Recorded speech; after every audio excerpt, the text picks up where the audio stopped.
যে ভগবান শ্রীহরির বিশেষ দিন বা প্রিয় দিন হলো এই একাদশী। ভক্ত এবং ভগবানের মিলনের তিথি।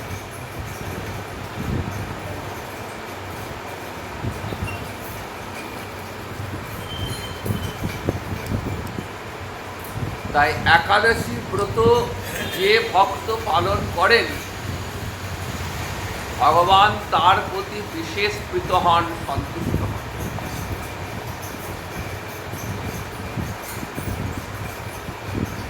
তাই ভগবানকে কাছে পাওয়ার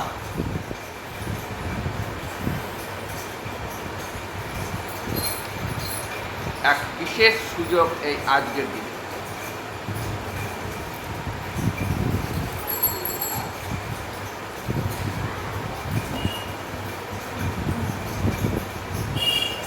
আমরা জানি যে ভগবানকে কিন্তু কোনো সাধনাতেই ভগবানকে পাওয়া যায়।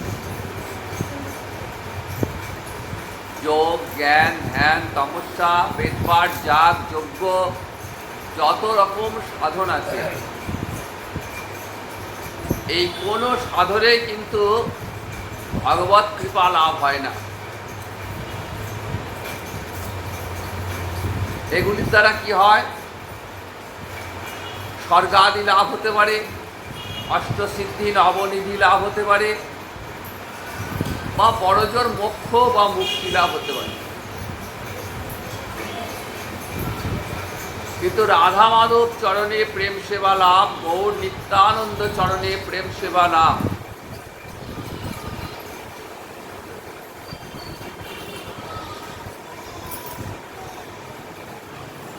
এগুলি লাভ করতে গেলে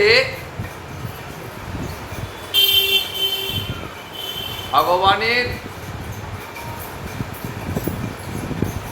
কৃপা লাগবে। তিনি কৃপা না করলে কিছুতেই এগুলি পাওয়া যাবে। তার কৃপা পেতে গেলে কি করতে হবে? তিনি যাতে প্রীত হন, সন্তুষ্ট হন, সেই কাজগুলি করতে হবে।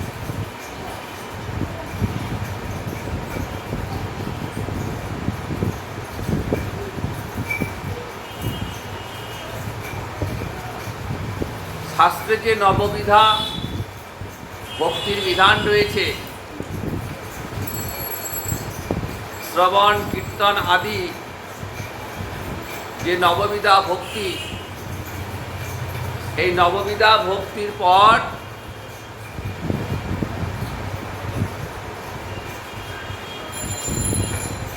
দশমে রয়েছে একাদশী ব্রত। এটাও একটা ভক্তি যাজনের অঙ্গ।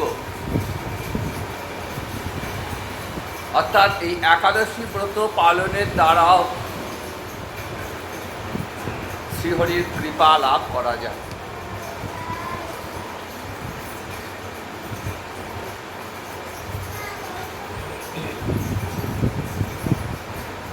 তাহলে আমরা একাদশী ব্রত পালন করব কেন?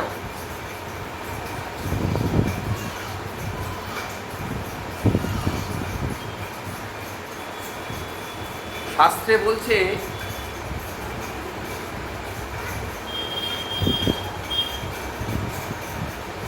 প্রতি মাসে 2টি করে একাদশীর বিধান রয়েছে।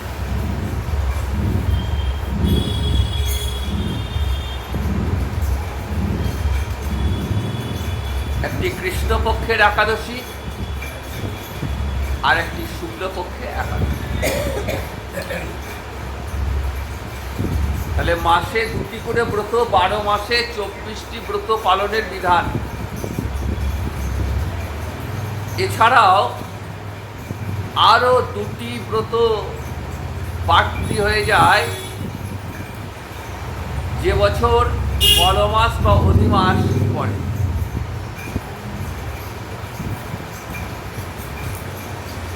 পদ্মিনী এবং পরমা এই নামে 2টি বাড়তি একাদশী সংযোজন হয় অধিমাস বা মলমাস এলে।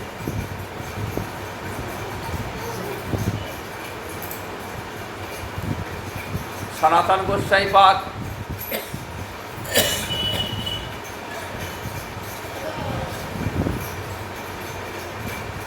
শাস্ত্র সমুদ্র মন্থন করে প্রমাণ করে দিলেন যে একাদশী একটি নিত্য ব্রত।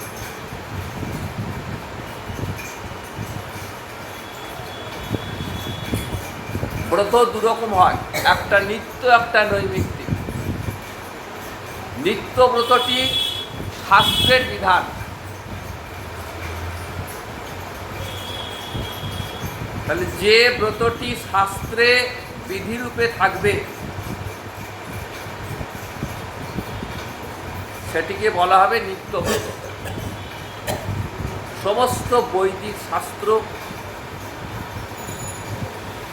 পুরাণ গ্রন্থাদি, রামায়ণ মহাভারত, সর্বত্র কিন্তু একাদশী ব্রতের উল্লেখ রয়েছে। সুতরাং এটি শাস্ত্র সম্মত এবং শাস্ত্রের বিধান অনুযায়ী নির্দিষ্ট নিয়মে ব্রতটি পালন করতে হবে। যে নিজের খুশি মতো ইচ্ছা মতো পালন করলাম তা কিন্তু নয়। কারণ ব্রত কখন শুরু হচ্ছে, কখন ব্রতের শেষ হচ্ছে, এগুলো ভালোভাবে জানতে হবে। না জেনে ব্রত পালন করলে কিন্তু ফল উল্টো হয়ে যাবে। এই একাদশী ব্রতটা দুরকম করা যায়, একটা সকাম, একটা নিষ্কাম। কারোর অন্তরে যদি বিশেষ কোনো কামনা বাসনা থাকে, সেই কামনা বাসনা পূরণের জন্য যদি একাদশী ব্রত পালিত হয়, তাহলে তার জন্য কিছু নির্দিষ্ট বিধি রয়েছে। কিন্তু যারা বৈষ্ণব, যারা হরিভক্ত, তারা নিষ্কাম ব্রত পালন করে। তাদের নিষ্কাম কেন? তাদের অন্তরে একটি কামনা, যে রাধা মাধবের চরণ পদ্ম লাভ, রাধা মাধব চরণে প্রেম সেবা লাভ, গৌর নিত্যানন্দ চরণে প্রেম সেবা লাভ।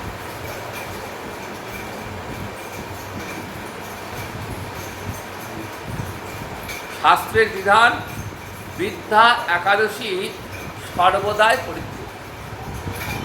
কেমন করে বুঝবো বৃদ্ধা একাদশী কোনটা? দশমী পার করে একাদশী তিথি, তাহলে একাদশীর দিন সূর্যোদয়ের 1 ঘন্টা 36 মিনিট পূর্বে হয় অরুণোদয়। এই অরুণোদয়ে যদি দশমী স্পর্শ থাকে, দেখবেন পাঁজিতে উল্লেখ থাকে যে অমুক দিন অমুক সময়ে সূর্যোদয়, এই সময়ে 5:45, 5:35 সময় দেওয়া থাকে। এই সূর্যোদয় হওয়ার 1 ঘন্টা 36 মিনিট পূর্বে যদি দশমী স্পর্শ থাকে, দশমী চলছে আগের দিন থেকে, পরের দিনও দশমীটা স্পর্শ পেয়ে গেছে, তাহলে সেই দিনটা কিন্তু আর একাদশী ব্রত পালিত হবে না, বৃদ্ধা একাদশী হয়ে গেল।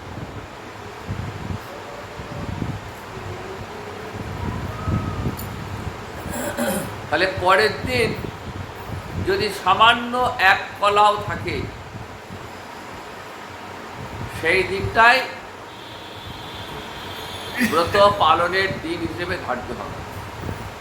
আর বৃদ্ধা একাদশী পালন করলে ফল উল্টো হয়ে যায়।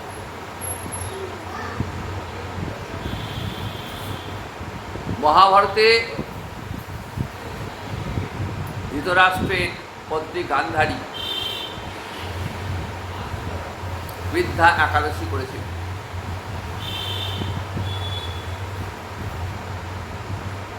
এর ফল শতপুত্রের বিনাশ হয়েছে। সুতরাং ব্রত পালন করলেই হবে না, ব্রত নির্দিষ্ট নিয়মে নির্দিষ্ট বিধানে ব্রতটি পালন করতে হবে।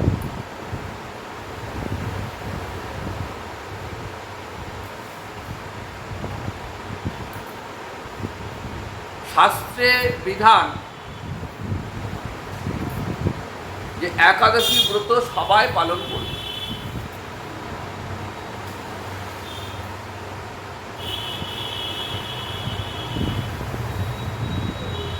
যারা বিধান দেয় যে সধবারা একাদশী পালন করবেন না, তারা নরকগামী হয়। কারণ শাস্ত্রে বলছে একাদশী ব্রত পালন সবার কর্তব্য, সবার।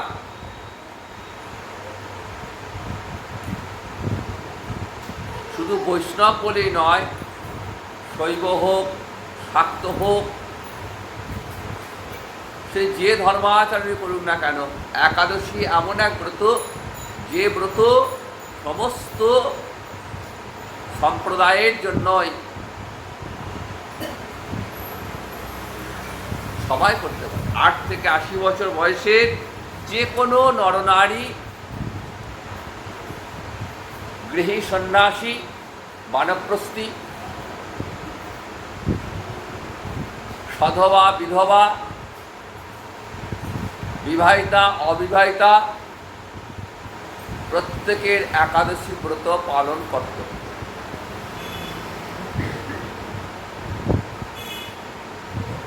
সনাতন গোস্বাইপাদ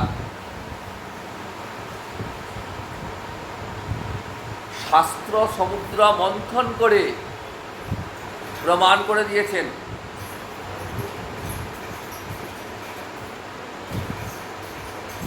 যে কোথাও এমন কথা বলা নেই যে সধবা অবস্থায় একাদশী পালন করবে না, এমন কথা বলা নেই।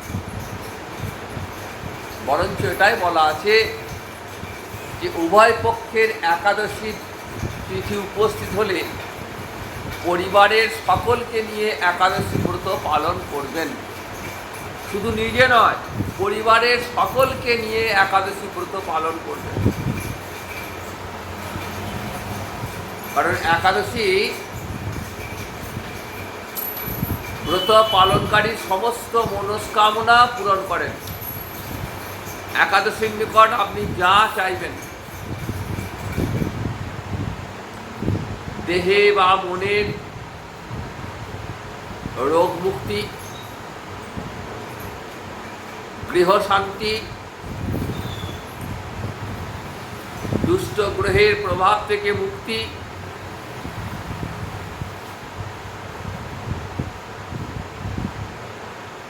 ধন ঐশ্বর্য, এমনকি স্বর্গাদি লাভ,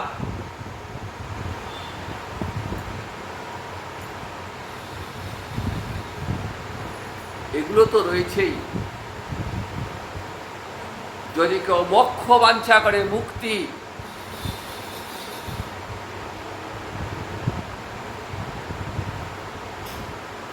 এই অসার সংসার থেকে যেন আমার চিরকালের জন্য মুক্তি হয়ে যায়, আমাকে যেন আর দেহ নিয়ে এই সংসারে ফিরে আসতে না হয়। ভগবান শ্রীহরি সাধকের সেই বাসনাও পূর্ণ করে। মুক্তিরও ওপরে যারা মুক্তি চান না, যারা চান যে রাধা মাধব চরণে, গৌর নিত্যানন্দ চরণে প্রেম সেবা লাভ, যে জন্মে জন্মে যেন তোমার ওই চরণ সেবা করতে পারি প্রভু, এই প্রেম সেবা, সেটিও ভগবান সাধককে প্রেরণ করেন। তাহলে দেখুন, একটা ব্রতে দ্বারা কত কিছু লাভ হচ্ছে। সমস্ত দেবদেবী, যে দেবদেবীর আমরা আরাধনা করি, সেই দেবদেবীরাও পর্যন্ত একাদশী ব্রত পালন করেন। স্বর্গ, মর্ত্য, পাতাল, ত্রিভুবনে একাদশী ব্রত পালিত হয়। সত্যযুগেও একাদশী ব্রত পালিত হতো। যুগে যুগে, প্রত্যেক যুগে একাদশীর বিধান রয়েছে। সুতরাং এটি শাস্ত্রসম্মত। আমাদের সনাতন ধর্মের যে মূল উৎস বেদ, সেই বেদে একাদশীর বিধান রয়েছে। সুতরাং এটা কোথাও কোনোভাবে অশাস্ত্রীয় নয়।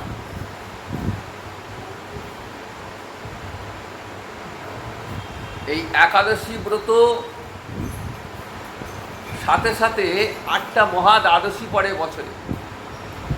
একাদশী পরে দ্বাদশী আসে নিয়মে, কিন্তু এর মধ্যে আবার 8টা দ্বাদশী আছে, যেগুলো মহা দ্বাদশী বলা হয়। 4টি তিথিযোগে, 4টি নক্ষত্র যোগে। এই মহা দ্বাদশী প্রাপ্ত হলে শাস্ত্রের বিধান একাদশী ব্রত ত্যাগ করে মহা দ্বাদশী ব্রত পালন করতে হবে, এবং সেক্ষেত্রে কোনো অপরাধ নেই।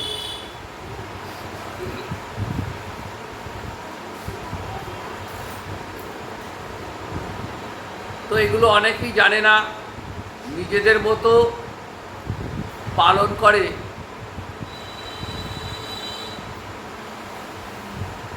একাদশীতে দশমী স্পর্শ আছে, বৃদ্ধা একাদশীও পালন করে নেয়। এমনকি শাস্ত্রের বিধান একাদশীর দিনে যদি শ্রাদ্ধ অনুষ্ঠান হয় সেটি বাতিল করতে হবে। একাদশীতে অন্নাদি পঞ্চশস্য ভক্ষণ একেবারে নিষিদ্ধ।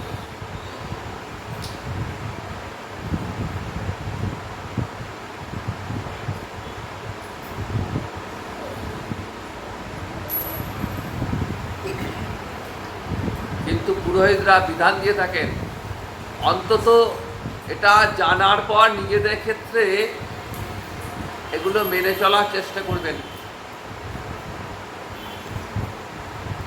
পুরোহিতরা নিজেদের সুবিধার্থে জেনে বা না জেনে, জ্ঞানত বা অজ্ঞানত জোরপূর্বক বলে থাকেন একাদশীর দিনেই হবে শ্রাদ্ধ।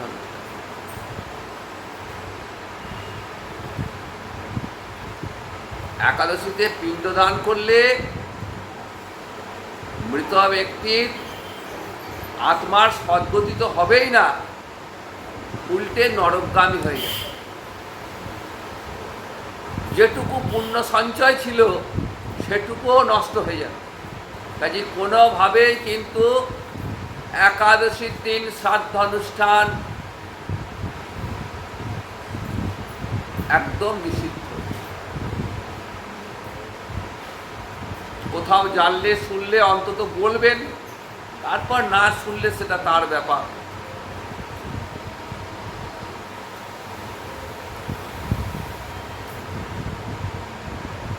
তাহলে একাদশীতে পঞ্চশস্য নিষিদ্ধ।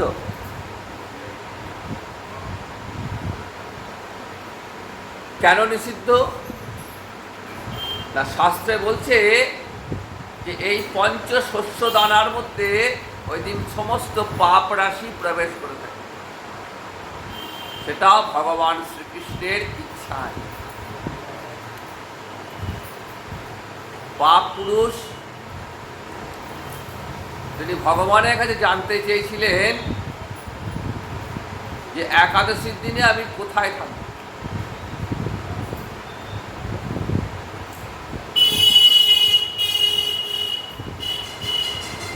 তখন ভগবান আদেশ করেছিলেন তুমি এই পঞ্চশস্যের মধ্যে অবস্থান করবে।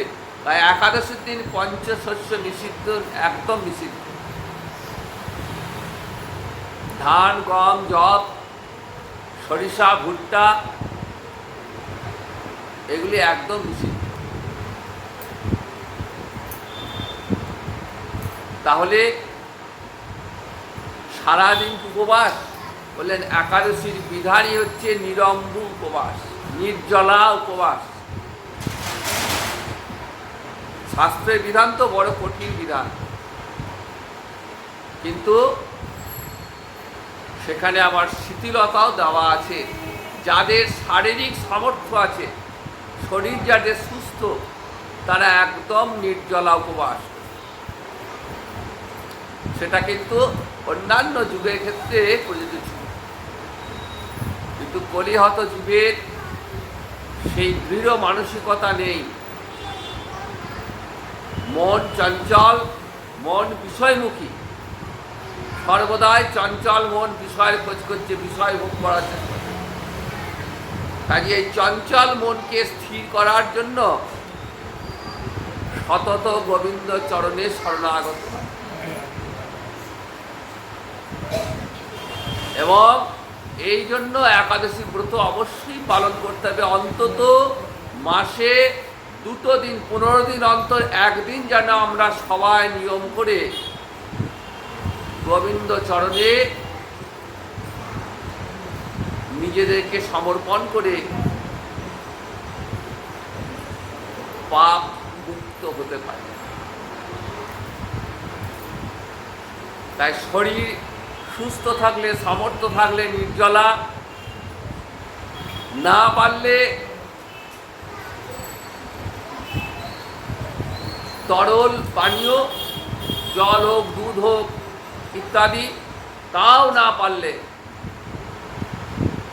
ওই পঞ্চশস্য বাদ দিয়ে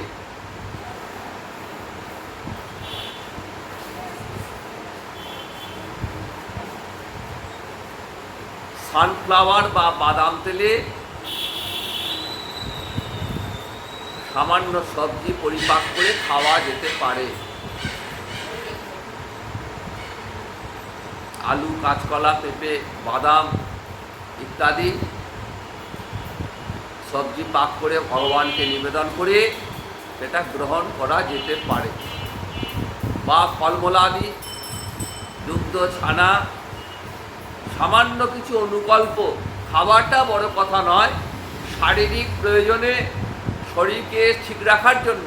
কারণ শরীর সুস্থ না থাকলে ভগবানকে আমরা কেউ ডাকতে পারবো না। কাজে শরীরটাকে ঠিক রাখতে হবে। কারো গ্যাসের সমস্যা, সুগারের সমস্যা, প্রেশারের সমস্যা, নানা রকমের সমস্যা, এই সমস্যাগুলো থেকে এড়াবার জন্য শরীরকে সামান্য কিছু খাদ্য দিতে হবে শরীরকে ঠিক রাখার জন্য। কিন্তু মুখ্য উদ্দেশ্য খাবার গ্রহণ নয়, মুখ্য উদ্দেশ্য হচ্ছে ভগবানকে ওই দিন প্রাণ ভরে ডাকতে হবে। হরিবাসর, শ্রীহরির সঙ্গে একাত্ম হওয়ার বিশেষ সুযোগ। এই সুযোগ কিন্তু লাভ করতেই হবে। কারণ ভগবান এদিন ডিসকাউন্ট দিয়েছেন, অফার। দেখবেন কাপড়ের দোকানে বিভিন্ন জায়গায় অফার দেয় না, যে আজকের দিনে এইটা কিনলে এত % ডিসকাউন্ট। ভগবান একটা অফার দিলেন, বললেন আজকে যে এই ব্রতটা করবে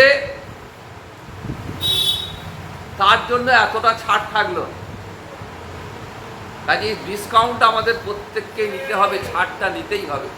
বিশেষ সুযোগ, ভগবানকে ডাকার প্রতিদিনই সুযোগ রয়েছে, কিন্তু আমরা সত্যিই আমরা সেইভাবে ভগবানকে ডাকতে পারি না, সেবা করতে পারি না। অন্তত 15 দিনে একবার ভগবান শ্রীহরির কাছে আসার, ভগবান বললেন দেখো আমি 15 দিন অন্তর একবার ভক্তের মাঝে অবস্থান। কাজে এই যে হরিবাসর, এই হরিবাসরে ভগবান স্বয়ং উপস্থিত হয়েছেন। কিন্তু আমাদের এই চর্মচক্ষু দিয়ে, এই প্রাকৃত জগতের চক্ষু দিয়ে ভগবত দর্শন হবে না। অন্তত যদি মন দিয়ে হরিবাসরে তার কথা শ্রবণ করতে পারি, তাহলে অন্তত অনুভূতিতে আসবে যে ভগবান তিনি আমাদের সঙ্গেই আছেন। শ্রীমান মহাপ্রভু তিনি যখন লীলাবিলাস করতে এলেন, তখন কলিয়ত জীবের জন্যই একাদশী ব্রতের প্রথা চালন করেন এবং নিজ জননীকে আদেশ দিলেন, মা একাদশীতে তুমি অন্ন না খাই। মা তখন সধবা অবস্থাতেই মাকে বললেন যে একাদশীর দিন অন্ন গ্রহণ করবে না মা। স্বয়ং মহাপ্রভু এই আদেশ আমাদের দান করেছেন। আমরা যারা মহাপ্রভুর চরণে নিজেদেরকে নিবেদন করেছি, মহাপ্রভুর যে প্রেম সেবা আমাদের দান করেছেন, সেই প্রেম সেবাকে অনুসরণ করে আমরা ভজনা করি, তাদের প্রত্যেকের কর্তব্য একাদশী ব্রত পালন করা। না জেনে ব্রত পালন করলাম না, আলাদা ব্যাপার। কিন্তু জানার পরেও যদি কেউ ব্রত পালন না করি, বলছেন একাদশী ব্রত পালন করতে করতে যদি কেউ লঙ্ঘন করে, তাহলে কি অপরাধ হয়?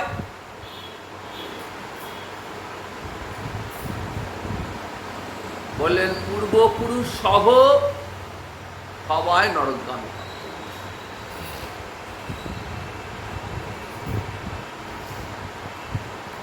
তাহলে একাদশীর দিন তো অন্নাদি পঞ্চশস্য ভোগ্য নিষিদ্ধ। তাহলে ভগবানকে কি ওই দিন উপোসী রাখবো? বলছেন না, ভগবানের জন্য নিত্য যে সেবা, সেই সেবা ভগবানকে দিতে হবে। অন্নাদি পঞ্চশস্য, 4 প্রকারের সেবা, চব্য চস্য লেহ্য পেয়, এই 4 প্রকারের সেবা দিয়ে ভগবানের সেবার উদ্দেশ্যে ভগবানকে নিবেদন করতে হবে। নিবেদন করে সেই প্রসাদী অন্ন পাশে সরিয়ে রাখতে হবে। পরের দিন পারণ হবে। ব্রতের একটা পারণ থাকে, পারণের নির্দিষ্ট সময় থাকে। তো সেই সময়ের মধ্যে পারণ আগামী কাল 5টা 19-এর মধ্যে পারণ। সুতরাং ওই মহাপ্রসাদ রেখে দিয়ে, ওই মহাপ্রসাদ দিয়ে কাল ব্রতের পারণ হবে। কিন্তু কোনো অবস্থাতেই ওই অন্ন মহাপ্রসাদও একাদশী করে গ্রহণ করা যাবে না।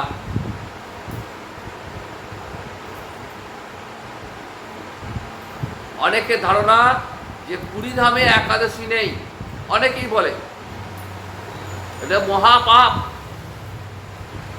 একাদশী জগতে সর্বত্র রয়েছে।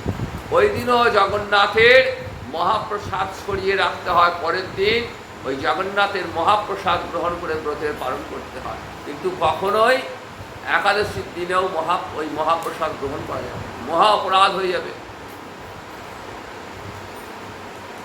তাহলে আজকে যে একাদশী, সেই একাদশীর নাম হচ্ছে পবিত্রা রোপণী একাদশী। এই ব্রত পালন করলে কি হয়? মহারাজ যুধিষ্ঠির ভগবান শ্রীকৃষ্ণকে বলছেন, হে প্রভু, এই যে শ্রাবণ মাসে শুক্লপক্ষিয়া একাদশী, এই একাদশী ব্রতের মাহাত্ম্য বর্ণনা করুন। বলছেন, ভগবান বলছেন, মহারাজ, তাহলে সেই পবিত্র ব্রতের মাহাত্ম্য আমি বর্ণনা করছি, তুমি শ্রবণ করো। এই ব্রত মাহাত্ম্য শ্রবণ করলে বাজপেয়ী যজ্ঞের ফল লাভ হয়।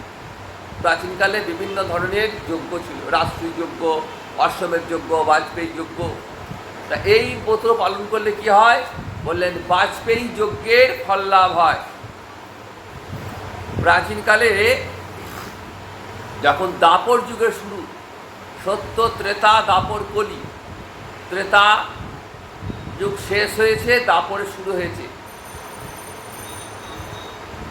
তো মহিজিৎ নামে এক বিখ্যাত রাজা ছিলেন। বিখ্যাত রাজা এই কারণে, তিনি প্রজা দরদী ছিলেন, নিষ্ঠার সঙ্গে, কর্তব্যের সঙ্গে প্রজা পালন করতেন। দুষ্টের দমন, শিষ্টের পালন, কোথাও তার কর্তব্যের ত্রুটি ছিল না। তিনি যে নগরীতে বাস করতেন তার নাম হলো মাহিষ্মতি। কিন্তু এত কিছুর পরেও রাজার অন্তরে বিশেষ দুঃখ যে রাজা ছিলেন অপুত্র। সন্তান না থাকার কারণে রাজার অন্তরে এতটুকু সুখ ছিল না। পুত্রহীনের ইহলোক পরলোক কোথাও সুখ হয় না, এই চিন্তা করতে করতে বহুদিন কেটে গেছে। কিন্তু পুত্র মুখ দর্শনে রাজা বঞ্চিত হয়ে রইলেন। নিজেকে অত্যন্ত দুর্ভাগা বলে মনে করতে লাগলেন এবং প্রজাদের সামনে বলছেন, দেখো প্রজাবৃন্দ, তোমরা তো জানো যে আমি এই জন্মে জ্ঞানত কোনো পাপ কাজ করিনি, অন্যায়ভাবে রাজকোষ বৃদ্ধি করিনি, ব্রাহ্মণ বা দেবতাদের সম্পদ গ্রহণ করিনি। উপরন্তু প্রজাদের পুত্র জ্ঞানে পালন করেছি, ধর্ম অনুযায়ী পৃথিবী শাসন করেছি, দুষ্টদের দণ্ডদান করেছি, সজ্জনদের সম্মান করেছি। কিন্তু এত ধর্মের পথে চলার পরেও আমি পুত্র মুখ পেলাম না।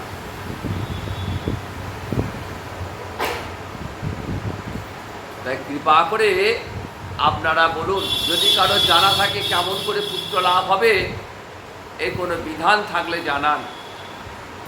তো রাজাকে সবাই ভালোবাসতেন, আর রাজার এই কাতর আবেদনে সবাই অন্তরে ব্যথা পেলেন। সবাই ভাবতে লাগলেন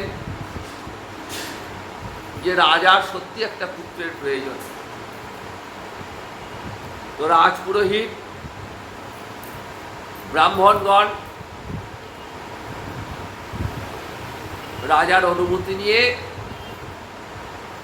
বেরিয়ে পড়েছেন।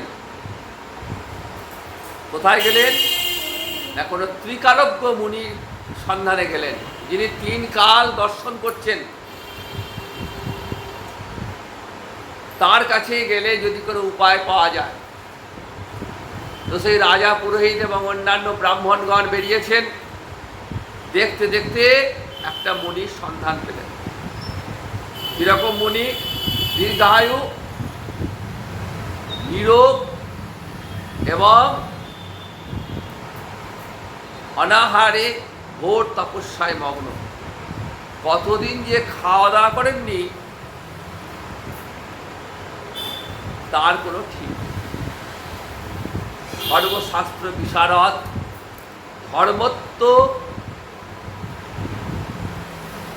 ধর্মজ্ঞ এবং ত্রিকালজ্ঞ সেই মহামুনির নাম হচ্ছে লোমশ মুনি। লোমশ মুনি কেন? ব্রহ্মার এক কল্পে তার অঙ্গ থেকে একটা করে লোম খসে পড়ে, তাই তার নাম ছিল লোমশ। সেই মুনিকে দর্শন করেই সকলে ধন্য হলেন। বলতে লাগলেন, সত্যই আজ আমাদের বহু জন্মের পুণ্য যে আমরা এমন এক মুনির সাক্ষাৎ পেয়েছি। মুনিকে প্রণাম করে মুনির সামনে বসেছেন। মুনি জানতে চাইলেন যে বলুন আপনারা কেন এসেছেন। তখন সেই রাজার পুরোহিত এবং ব্রাহ্মণগণ নিবেদন করলেন যে আমাদের রাজা, তিনি অপুত্রক, তিনি পুত্র সন্তান, এর মুখ দর্শন করতে চান। তা বলুন যে আমাদের রাজা কেমন করে পুত্র সন্তান লাভ। তখন সেই লোমশ মুনি ধ্যানে বসলেন। ত্রিকাল দর্শন করেন। তো সেই ত্রিকাল দর্শন করে তিনি বলছেন যে আপনাদের রাজা পূর্বজন্মে এক দরিদ্র বৈশ্য ছিলেন, বৈশ্য জাতির মানুষ ছিলেন।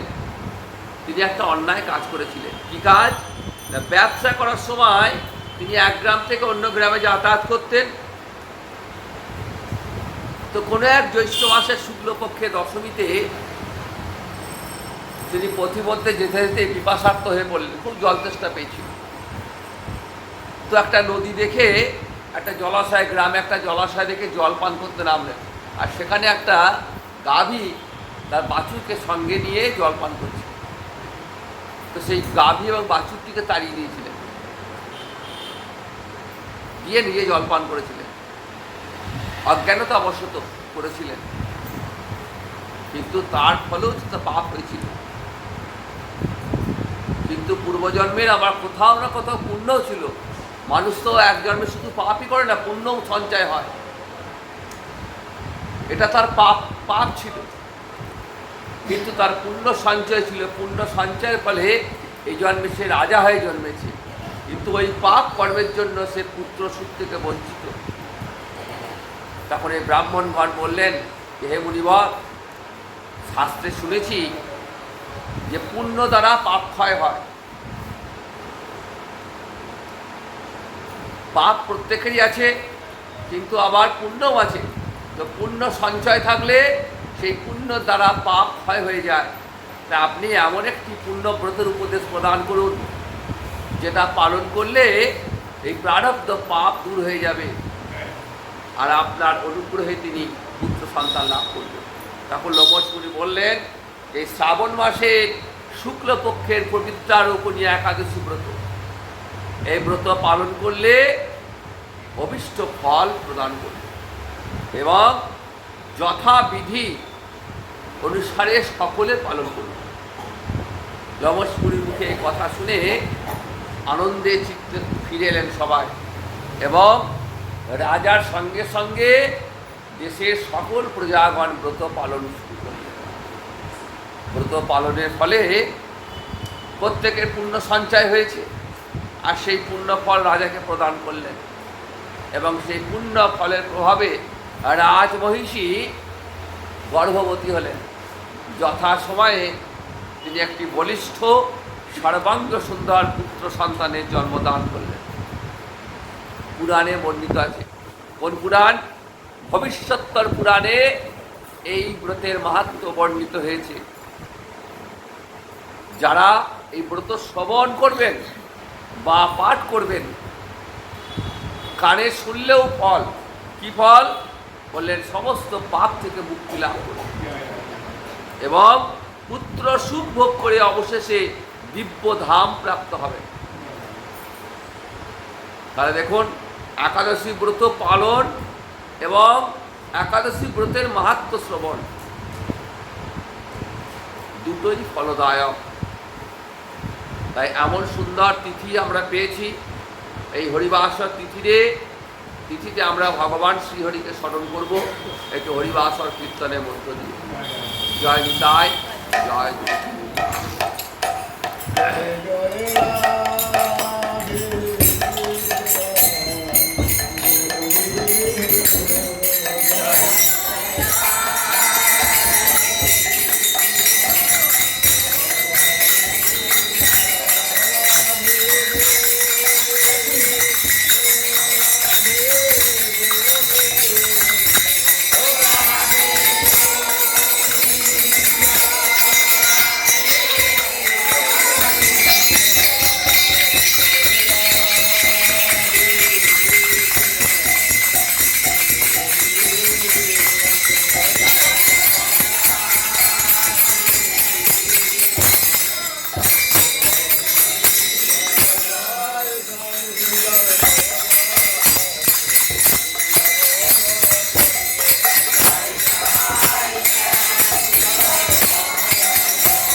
এটা আসতে বাজাবেন, নাহলে দয়ারম্ভিলা প্রভু জগতের প্রাণ।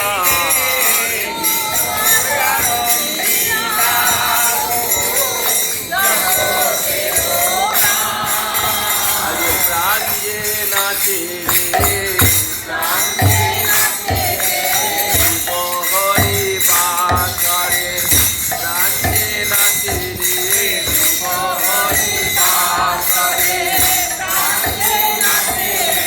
জগতের প্রাণ গোড়া প্রাণ যে নাচে রে,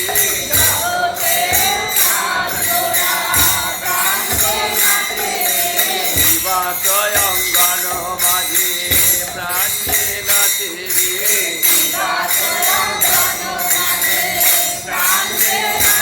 যত খণ্ড প্রাণা নাচবার লাগি জগতের প্রাণ গোড়া, খণ্ড প্রাণা নাচবার লাগি জগতের প্রাণ গোড়া প্রাণ যে নাচে। আরে পুণ্যবন্ত শিবাশয়া গণে শুভারম্ভ,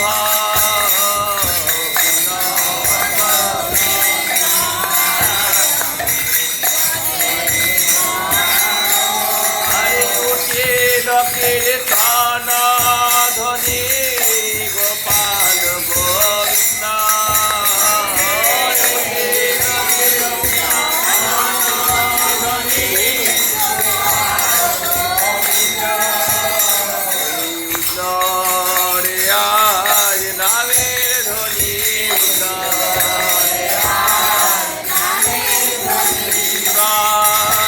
শিবাশয়াঙ্গন হতে উল্লরে আজ নামের ধ্বনি, শিবাশয়াঙ্গন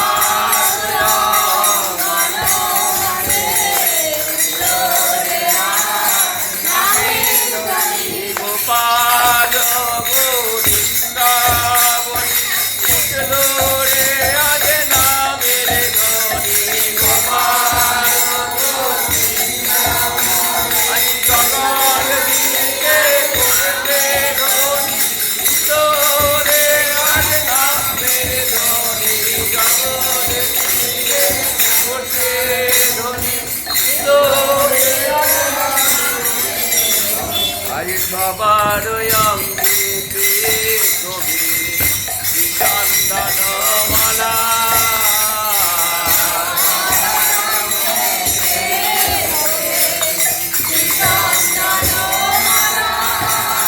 আজ সবাই গায়েন কৃষ্ণ প্রেমে হয়ে ভোলা,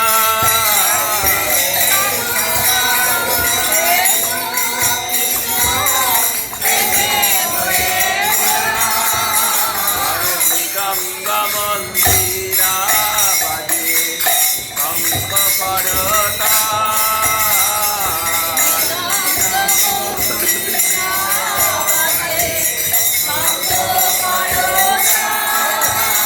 আরে শঙ্খের তনা সঙ্গে সব হইল মিশা,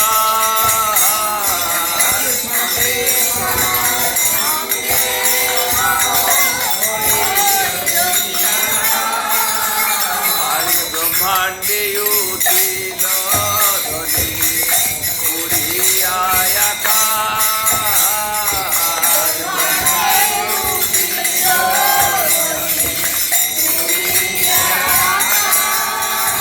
আরে চৌদিকে অমঙ্গল কব যায় না,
আমার গৌর নাচে রে, আমার গৌর নাচে।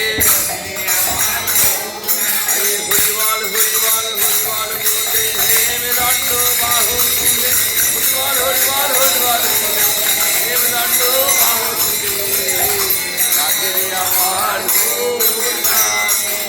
যার নাম আনন্দে শিবা বাসনা না জানে,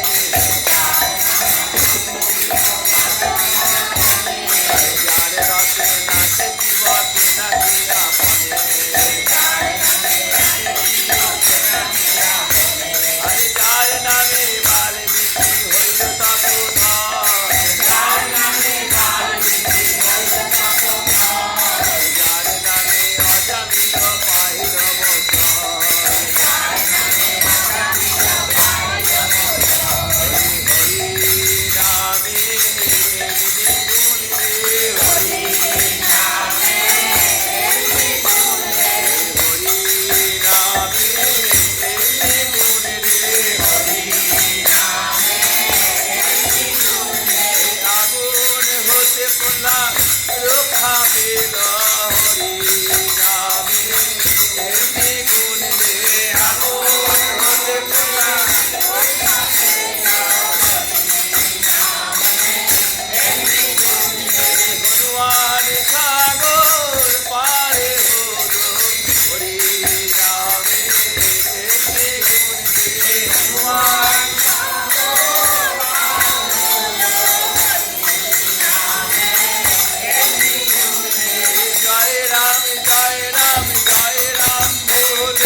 যার নাম শ্রবণে কণ্ঠপতা লুকে,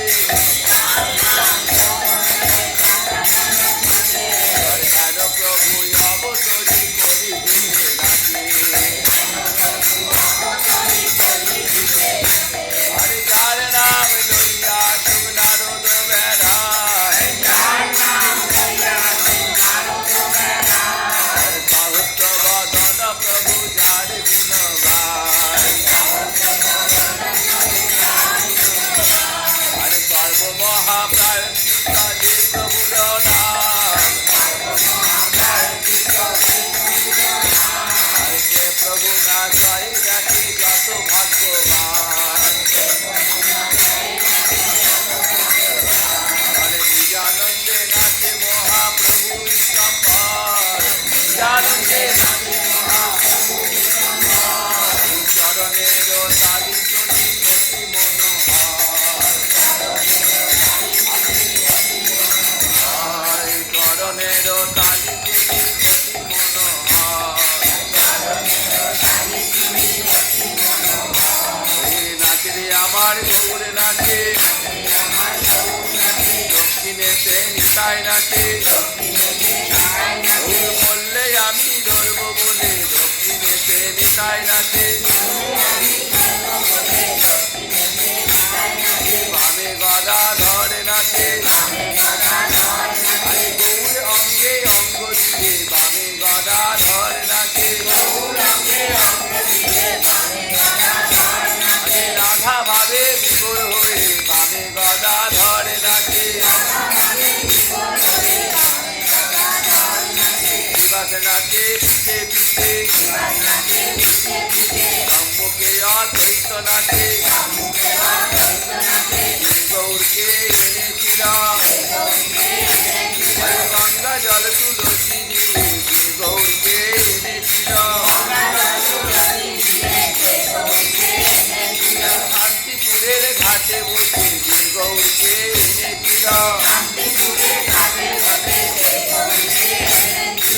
শিবের রসা বলির দেখে যে গৌরকে এনেছিল শিবকে হরি বলাইতে যে গৌরকে এনেছিল নয়ন জলে ভাষায় যে গৌরকে এনেছিল প্রাণ চিন্তায় তো বলে নয়ন জলে ভাষায় প্রাণ চিন্তায় তো বলে নয়ন জলে ভাষায় যে গৌরকে এনেছিল ভাবা বেশে মালা নাহি রহে গলায় ক্রিয়া পড়ে গিয়া ভক্তের ভাই ক্রিয়া পড়ে গিয়া শ্রী কৃষ্ণ চৈতন্য নিত্যানন্দ চাঁদ যায় বৃন্দাবন দাস তু পদ দিকে যায় হরি গৌর গুণগান করে গৌর গুণগান করে হরে বেনুর বাকি বৃন্দাবন গৌর গুণগান করে বেনুর বাকি বৃন্দাবন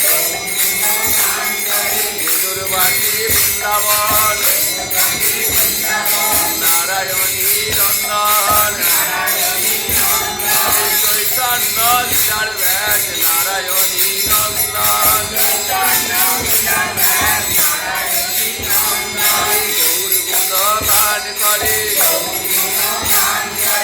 তাই চরণ হিয়ায় ধরে গৌর গুণগান করে তাই গুণগান করে নারায়ণী নন্দন কৃষ্ণ চৈতন্য নিত্যানন্দ চাঁদ যায় বৃন্দাবন দাস তু পদ দিকে যায়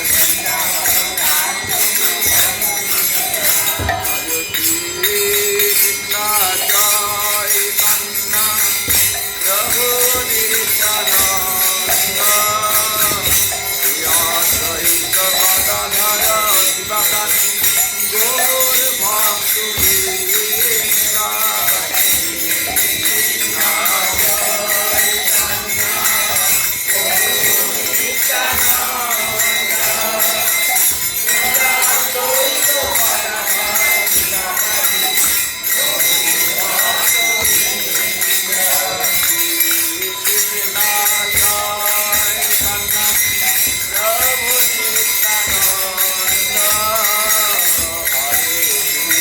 Hare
করে